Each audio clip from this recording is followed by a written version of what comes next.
Seenaa ajaa'ibaati. Baay'ee isaan abochise. Akkasitti obboleettiin kiyya kun harkaa dhabuun haadha koo na dhabsiisee jette. Kaameraan garaa namaa kaasee mul'isu osoo jiraate fuulli namaas osoo akka garaa namaatti bakkeetti mul'ata ta'e namoonni baay'een akka nuti deemnee hospitaala gurguddaa dhaqnee yaallamnuu fi riifarii nu barreessu turan. Yookiin immoo waan qabdan irraa walitti buusaa jedhanii ollaan irra nu baasanii ittiin nu kadhatu turan. Kan hundi jala garuu garaan namaa bakka dhokataa ta'e akkuma Oromoon jedhu sareen dharanduttuu jedhee mammaaka mitiiree anis wayifan isa kana jedhe. Ani harmee koo sumanii jaallaaluun nabe. Namni akka kootti haadha isaa osoo jaallaalu dhabu jira laata. Ani garuu maalin godhare yeroo san keessatti umaa gochuu fi waan hin dandeenyeef osoo ija kootiin ilaaluun nabe. Ani dhaladhee gaafa waggaa 8 ta'u harmeen koo mucaa ishii jaalattee fudhattee deemte magartuu koo gaafa ishiin ji'a 5 taatu abbaan koo balaa tasaan nurraa du'e ture. Abbaan koo erga du'een boodatti maatiin abbaa kootii haadha koo jibbanii baay'ee waan rakkisanii fi haati koo anaa fi obboleettii kiyya fudhattee gara magaalaatti galte turte. Jireenya magaalaa hin beektu mitiire nan biddeena toshaa kafana miicaa karaa xaragaa gibbii namaa xaragaa waan garagaraa hojjechaa anaaf obboleettii kiyya guddiste turte.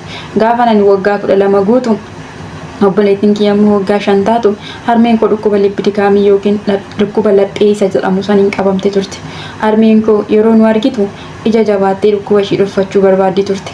Yeroo nuti biraa deemne immoo akka baay'ee dhukkubsattu naaf gala ture. Nu kana keessaa dhaabbannee barumsa baranna turre. Anis nan baradha ture. Obboleettiin kiyyas hin baratti turte.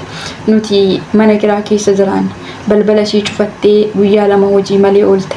Guyyaa 2 sana baay'ee beelofne turre. Wanti nyaatamus mana keenya keessaa hin dhibe ture. Sababni isaa utubaan mana sanii ishiidha waan ta'eef ishiin immoo dhukkubsattee ciistee jirti. Namni waan nyaannu nuuf hojjetu hin jiru. Nuuf hojjechuu bicha miti mana jiraatee odoon hojjetamne ta'e iyyuu qaanidha. Mana keessa yoomtuu hin jiru. Bishaan birriidhaan bitannee dhugnuyyuu hin qabnu. Laga tokkotu jira laga cancana tokko. Isa sana dhannee aayilaandiidhaan waraabnee bishaan diimaa yookiin daalacha tokko dhugna turre. Dhukkubni kan nuun qabnu waaqayyoof galata yoon jedhe maaltu beeka obboleettii kooyyuu kana jeesee salaata jedhee yeroo hundumaa yaada. Harmeen koo kanuma keessa doo jirtu guyyaa 3ffaa isaatti lafuma raftutti goggoddee bulte. Ganama hin kaasnu jennee qassennee biraa mana barumsaa deemnee yoo nu deebinullee lakkaa ishiin halkan duutee turte. Lafuma sana በጣም ይከብዳል. Lafuma sana turte. Duutee du'aa ishii irratti jennee dhiisnee biraa deemnee yoo nu gallu achuma jirti. Yaa ta'uyyuu malee harmeen koo egaa gaafa du'anii namni nama awwaaluun dhibamu mitiire maatiin ishii dhufanii fuudhanii awwaalan turan.Anii fi obboleettiin kiyya gara maatiitti deemne turre. Maatii ishii biroo suma jiraannu harmeen koo duute gaafa ji'a 6 guuttu obboleettiin koo dhukkuba ishiin duuteen kana jedhee kan hin himne madaan ishiis kana jedhee kan hin dubbanne maal taate akka ishiin duute kana hin beekne obboleettiin koos duute turte. Ani kophaa kootti nafe. Maatii haadha kootii biratti kophaa koo suman jiru gaafa waggaa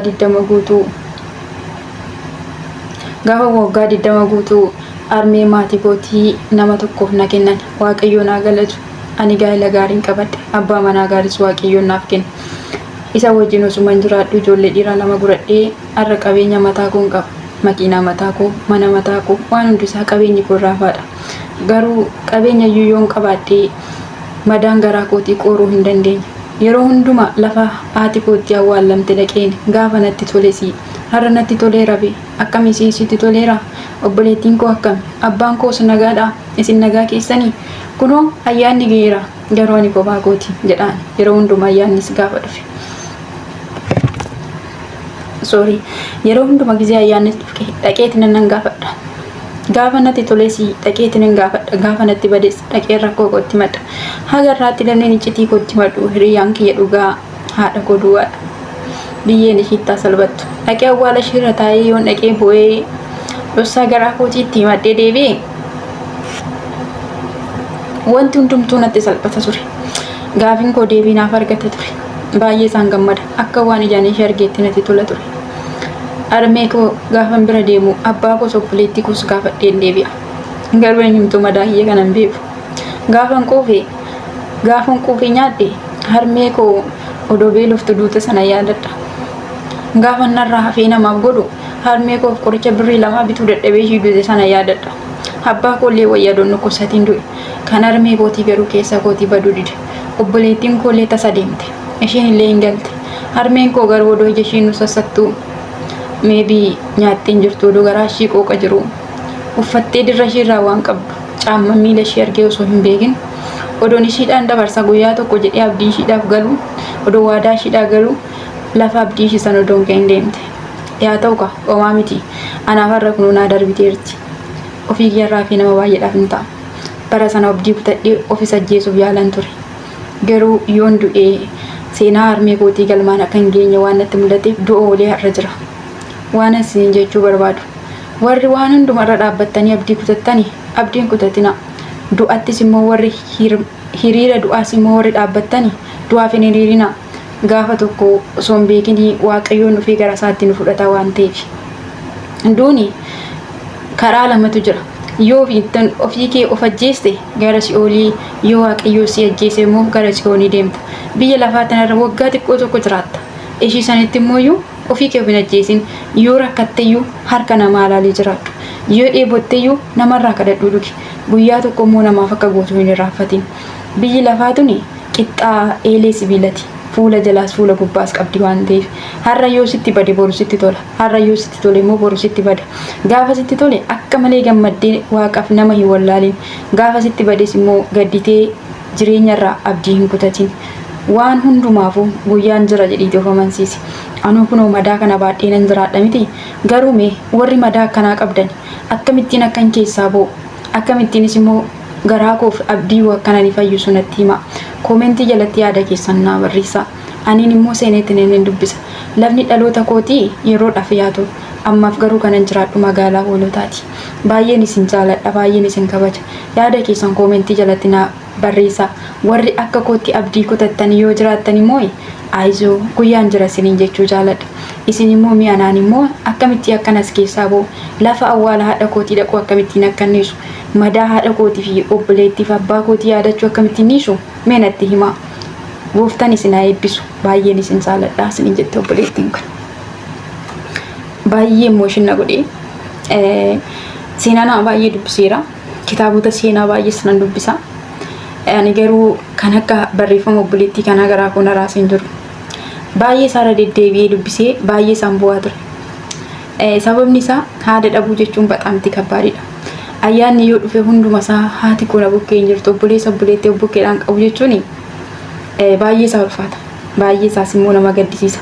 Yaa ta'u malee wanti godhamu hin jiru. Yaada keessan koomentii jala kaa'aa gooftaan isin seenaan obboleettii keenyaa kana iddoo takka gana boochise dhugaa rabbii jechuudha.